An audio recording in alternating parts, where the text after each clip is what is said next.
नमस्कार दोस्तों, स्वागत है आपका हमारे चैनल पे। आज हम बात करने जा रहे हैं एसेट्स और लाइबिलिटीज के बारे में। दोस्तों, ये दो इंसान के जीवन के कितने महत्वपूर्ण लेसन हैं वो आज हम इस वीडियो में डिस्कस करेंगे। तो चलिए शुरू करते हैं। दोस्तों, जैसे जैसे समय जा रहा है वैसे वैसे गरीब और ज्यादा गरीबी के दलदल में फंसते जा रहे हैं। वहीं दूसरी तरफ अमीर और ज्यादा अमीर होते जा रहे हैं। तो क्या आपको भी यह सवाल परेशान करता है? एक्चुअली इंडियन बिलियनियर्स की वेल्थ 35% से बढ़ी है ड्यूरिंग द लॉकडाउन, और बड़े बड़े बिजनेसमैन जैसे कि इलोन मस्क की वेल्थ 3 गुना ज्यादा बढ़ चुकी है ड्यूरिंग द लॉकडाउन। आज के डेट में एक गरीब आदमी के पास कई बार अपना रोज का गुजारा करने तक के लिए पैसे नहीं होते, और वहीं मिडिल क्लास लोगों को पैसों से रिलेटेड बहुत ज्यादा प्रॉब्लम झेलनी पड़ जाती है। एक मिडिल क्लास आदमी को अपनी सैलरी पर ही डिपेंड होकर अपने पूरा घर का खर्चा चलाना होता है, और उन्हीं पैसों में उसको बच्चों की एजुकेशन, उनका फ्यूचर, खुद के खर्चे और बहुत सारी चीजों को मैनेज करना पड़ता है। तो आखिर ऐसा हो क्यों रहा है कि अमीर और ज्यादा अमीर होते जा रहे हैं और गरीब और ज्यादा गरीब होते जा रहे हैं? इस सवाल का जवाब रॉबर्ट कियोसाकी ने अपनी book rich dad poor dad में दिया है, जिससे आपको पता चलेगा कि अमीर और ज्यादा अमीर क्यों होते जा रहे हैं। तो इस वीडियो में मैं आपको एसेट्स और लाइबिलिटीज के बीच का फर्क बताने वाला, और स्पेसिफिकली सबसे इंपॉर्टेंट इस वीडियो को लास्ट तक देखिए, क्योंकि आपको मैं इस वीडियो में रियलिटी बताने वाला हूं जो हम सभी की लाइफ में अप्लाई होकर आने वाले टाइम में हमें अमीर या गरीब बना देगी। हमें एसेट्स और लाइबिलिटीज के बीच के डिफरेंस को समझना होगा, और यह भी समझना होगा कि हमें इन दोनों में से किस चीज को ऑन करना चाहिए। दोस्तों, एक इंसान एजुकेटेड हो सकता है और प्रोफेशनली सक्सेसफुल भी हो सकता है। चाहे वो कोई भी हो, डॉक्टर या इंजीनियर, वो अपने प्रोफेशन में एक टॉप परफॉर्मर भी हो सकता है। पर क्या इसका मतलब ये है कि वो फाइनेंशियली स्टेबल है? फाइनेंशियल एजुकेशन या फाइनेंशियल लिटरेसी, ये सब्जेक्ट तो कोई ऐसा सब्जेक्ट नहीं है ना जो हमें स्कूल या कॉलेज में पढ़ाया गया हो, लेकिन ये सब्जेक्ट लाइफ में कई स्टेज पे इम्पोर्टेंट हो जाता है, और कई लोगों की लाइफ में तो ये सबसे ज्यादा इम्पोर्टेंट लेसन है। वहीं कई लोग बोले कि हमारी फाइनेंस को इम्प्रूव करने के लिए तो फाइनेंशियल एडवाइजर्स होते हैं, लेकिन फाइनेंशियल एडवाइजर्स भी हर जगह पर काम नहीं आते। आप हर चीज के लिए तो फाइनेंशियल एडवाइजर की सलाह नहीं ले सकते हैं ना। तो उन सब छोटी छोटी चीजों के लिए जो आपकी लाइफ में इम्पोर्टेंट है, फाइनेंशियल एजुकेशन का होना बहुत जरूरी है। तो इसी फाइनेंशियल एजुकेशन में एसेट्स और लाइबिलिटीज का कॉन्सेप्ट आता है, जो सबसे इंपॉर्टेंट है। क्या चीज एसेट्स है और क्या लाइबिलिटी, वो समझना भी जरूरी है। दोस्तों, एसेट्स और लाइबिलिटीज दोनों ही इंग्लिश वर्ड्स हैं। इनका हिंदी मीनिंग है संपत्ति और दायित्व। एसेट्स और लाइबिलिटीज के इंपॉर्टेंस को बताते हुए रिच डैड पुअर डैड के ऑथर मिस्टर रॉबर्ट कियोसाकी ये बात बोलते हैं कि अमीर लोग और ज्यादा अमीर इसलिए होते हैं क्योंकि वो ज्यादा से ज्यादा एसेट्स यानी संपत्ति खरीदते हैं। वहीं दूसरी तरफ गरीब लोग और ज्यादा गरीब इसलिए होते हैं क्योंकि वो सिर्फ लाइबिलिटीज यानी दायित्व खरीदते हैं।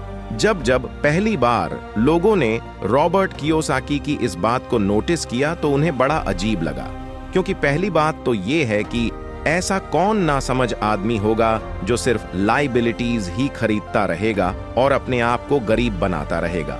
और दूसरी इंपॉर्टेंट बात तो ये है कि अगर हम अपने आसपास देखें तो देखने से तो यही लगता है कि सभी लोग एसेट्स खरीद रहे हैं। एसेट्स जैसे कि घर खरीदना, एक प्लॉट खरीदना, shop, bike, car, gold, silver, stock या म्यूचुअल फंड खरीदना, या इसके अलावा और दूसरे घर की जरूरत वाली चीजें खरीदना, जैसे कि TV, mobile, fridge, washing machine या और दूसरी यूजफुल चीजें।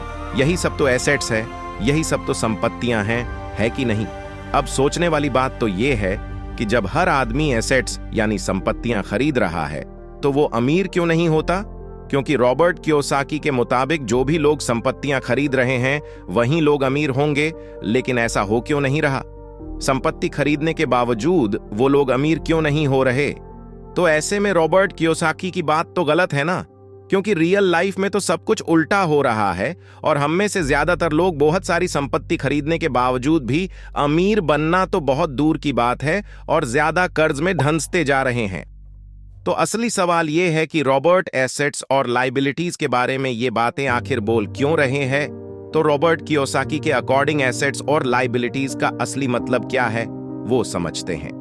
इस पैसों की दुनिया की सबसे best book rich dad poor dad by Robert Kiyosaki. इस बुक के अकॉर्डिंग एसेट्स एंड लाइबिलिटीज की डेफिनेशन क्या है।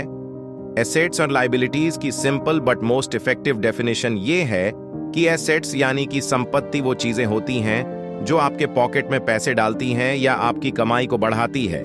वहीं लाइबिलिटीज यानी दायित्व वो चीजें होती हैं जो आपकी पॉकेट से पैसे निकालती है और आपके खर्चों को बढ़ा देती है। ये कॉन्सेप्ट सबसे इंपॉर्टेंट है क्योंकि इसके बिना आगे के कॉन्सेप्ट बेकार है। एसेट्स यानी कि संपत्ति वो चीजें होती हैं जो आपके पॉकेट में पैसे डाले या आपकी इनकम को बढ़ाए, और दूसरी तरफ लाइबिलिटीज वो चीजें होती हैं जो आपकी पॉकेट से पैसे निकाले या आपके खर्चों को बढ़ाएं। एसेट्स और लाइबिलिटीज के कॉन्सेप्ट को समझने के बाद उन लोगों को देखना भी जरूरी है जो संपत्ति खरीदने के बावजूद गरीब है और परेशान है। आप अपने घर के बाहर निकल के देखिए, अपने पड़ोसियों को देखिए या अपने दोस्तों को देखिए, क्या उनके पास कोई ऐसा एसेट्स या संपत्ति है जो उनकी पॉकेट में पैसे डाल रही है और उनकी इनकम को बढ़ा रही है। तो अगर आप ध्यान से देखोगे तो आपको जवाब मिलेगा नहीं। ज्यादातर लोगों के पास ऐसी कोई भी संपत्ति नहीं है जो उन्हें रेगुलर इनकम ला कर दे, लेकिन आपको अपने आसपास के लोगों के पास वो सारी चीजें दिखेगी जो संपत्ति देखने में लगती है लेकिन रियलिटी में है नहीं, क्योंकि वो उनकी पॉकेट में पैसे डालने की बजाय उनके पॉकेट से पैसे निकाल रही है। और दुनिया भर में मैक्सिमम लोगों की फाइनेंशियल प्रॉब्लम का रीजन यही है। एग्जाम्पल के तौर पर लोन पर लिया हुआ घर एक संपत्ति की तरह बिल्कुल दिखता है, लेकिन उस घर से अगर आपको इतना किराया भी नहीं मिलता जो उस घर की ईएमआई और दूसरे खर्चों को पूरा कर सके, तो वो एक लाइबिलिटी यानी दायित्व है, ना कि एक संपत्ति। और यही सेम चीज आपकी हर संपत्ति यानी आपके पास जो भी चीज है उस पर अप्लाई होती है। फिर वो चाहे प्लॉट, जमीन, घर, बाइक, कार, सिल्वर, गोल्ड या फिर कोई कंपनी का स्टॉक्स या म्यूचुअल फंड, कोई भी चीज हो, ये सारी ही चीजें एसेट्स यानी संपत्ति हो सकती है अगर इन सब चीजों से हमारी पॉकेट में पैसे आते हैं। लेकिन दूसरी तरफ ये लाइबिलिटीज यानी दायित्व भी हो सकती है अगर इन सब चीजों की वजह से हमारी पॉकेट से पैसे जाते हैं। और यही बात रॉबर्ट कियोसाकी ने अपनी book rich dad poor dad में बहुत अच्छे से एक्सप्लेन की है। वही चीज संपत्ति है जो आपके पॉकेट में पैसे डाल रही है, ना कि वो जो आपकी पॉकेट से पैसे निकाल रही है। और अगर आप ध्यान से सोचे तो रॉबर्ट बिल्कुल सही कह रहे हैं और यही तो असली बात है। और ज्यादातर लोग जो फाइनेंशियल प्रॉब्लम झेल रहे हैं या गरीबी झेल रहे हैं, उसका रीजन यही है कि वो संपत्ति की सही डेफिनेशन को कभी जानते ही नहीं है। अब क्योंकि उन्होंने अपनी लाइफ में जो भी खरीदा वो बस संपत्ति की तरह दिख रहा था, लेकिन वास्तव में तो वो लाइबिलिटी थी यानी दायित्व था। उन सभी संपत्ति को खरीदने की वजह से उनके पॉकेट से पैसे गए हैं, कभी आए नहीं और ना ही कभी आएंगे। और इसलिए रॉबर्ट का कहना यही है कि हम में से मैक्सिमम लोग जो फाइनेंशियल प्रॉब्लम झेल रहे हैं उसका साफ साफ रीजन यही है कि वो एसेट्स और लाइबिलिटी के फर्क को ठीक से नहीं समझते।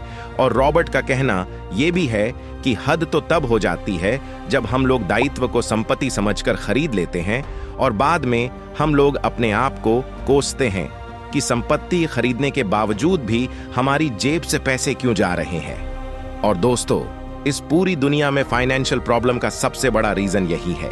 इस दुनिया में हम सभी को गाड़ी, मोबाइल और एक अच्छी सी बाइक खरीदनी होती है और उसे हम लोग एसेट्स समझ बैठते हैं, मतलब कि संपत्ति समझ बैठते हैं। लेकिन जो चीज हमारे पॉकेट में पैसे को लेकर नहीं आती वो सब लाइबिलिटीज है। दोस्तों, सच बताऊं तो ये सारे ही फिजूल की ओर देखा देखी के खर्चे हैं।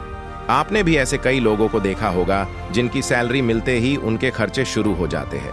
हम अपने पूरी की पूरी लाइफ लाइबिलिटीज यानी दायित्व को ही खरीदते रहते हैं। नया फोन, नई कार, क्रेडिट कार्ड का बिल और इन्हीं सब की मेंटेनेंस में अपनी आधी सैलरी गवा देते हैं और दुनिया भर का लोन लेके अपने आप को इस डेप्ट में फंसा देते हैं जिससे बाहर निकलना एक मिडिल क्लास आदमी के लिए नामुमकिन सा हो जाता है। और यही रीजन है कि मैक्सिमम लोग लाइफ टाइम एम्प्लॉयर बने रह जाते हैं, क्योंकि उनका car loan, home loan, credit card का बिल इतना ज्यादा हो जाता है कि अगर उन्हें कोरोना वायरस जैसी सिचुएशन में जॉब छोड़नी पड़ जाए तो उनके खर्चे पूरे नहीं होंगे। और बुरी से बुरी सिचुएशन तो ये हो जाती है दोस्तों कि अगर एक मिडिल क्लास आदमी अपनी जॉब छोड़ दे तो वो अपनी फैमिली की जरूरत भी पूरी नहीं कर सकता और एक रेड रेस में फंस जाते हैं। रेड रेस जो कि इंडिया के 80% एम्प्लॉयर्स की रियलिटी बन चुकी है। और सच में ये गलतफहमी इतने बड़े स्केल पर हो गई है कि दुनिया भर में इस एसेट्स और लाइबिलिटी के फर्क को जानने के बावजूद लोग जानबूझकर लाइबिलिटीज खरीदने लग जाते हैं, क्योंकि मैक्सिमम लोगों को ये लगता है कि लग्जरी लाइफ जीने की रियलिटी यही है कि वो बस लग्जरी को खरीदते रहे और सिर्फ अपने नेबर्स, अपने दोस्तों और दुनिया भर के लोगों को दिखाने के लिए वो लाइबिलिटीज को खरीदते रहते हैं जो उनके लिए सच में यूजलेस होती है। लेकिन वो इस कॉमन चीज को नहीं समझ पाते हैं कि ये सब लग्जरी चीजें उनको उनकी जॉब से एडिक्टिव बना देगी और वो अपनी लाइफ में कभी फाइनली फ्री भी नहीं हो पाएंगे, कभी भी नहीं। और दुख की बात तो ये है कि ये हमारे समाज की रियलिटी बन चुकी है। लोग अपना फाइनेंशियल स्टेटस बनाने के लिए बहुत सी गलत चीजें कर बैठते हैं जो गलतियां और कुछ नहीं उनको फाइनेंशियल स्ट्रगल करने पर मजबूर कर देती है।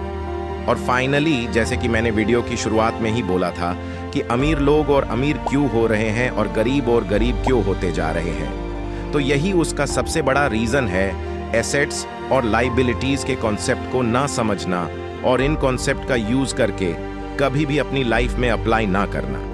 यही सबसे बड़ा रीजन है कि गरीब मिडिल क्लास लोग अपनी जॉब से एडिक्टिव क्यों होते हैं। और लास्ट में सबसे इंपॉर्टेंट एक सीक्रेट यही है कि अगर आपको रिच बनना है, अमीर बनना है, तो आपको बस एसेट्स खरीदने होंगे। जितना ज्यादा लाइबिलिटीज को कम कर सकते हैं कर दीजिए, आपको बस एसेट्स खरीदने होंगे। जितना ज्यादा अपने एसेट्स यानी संपत्ति के कॉलम को बढ़ा सकते हैं बढ़ा दीजिए, तो आप अमीर बन जाएंगे। अगर आप सच में रियलाइज करोगे तो ये सच में इतना मुश्किल नहीं है। जैसे कि रॉबर्ट कियोसाकी का कहना है कि it very simple by the asset and reduce your liabilities. आज के लिए बस इतना ही, और ये वीडियो यहीं खत्म नहीं होती। अगर आप कमेंट करेंगे तो मैं एक और वीडियो लाऊंगा जिसमें मैं बताऊंगा कि कितने तरह के एसेट्स होते हैं और कितनी तरह की लाइबिलिटीज होती है।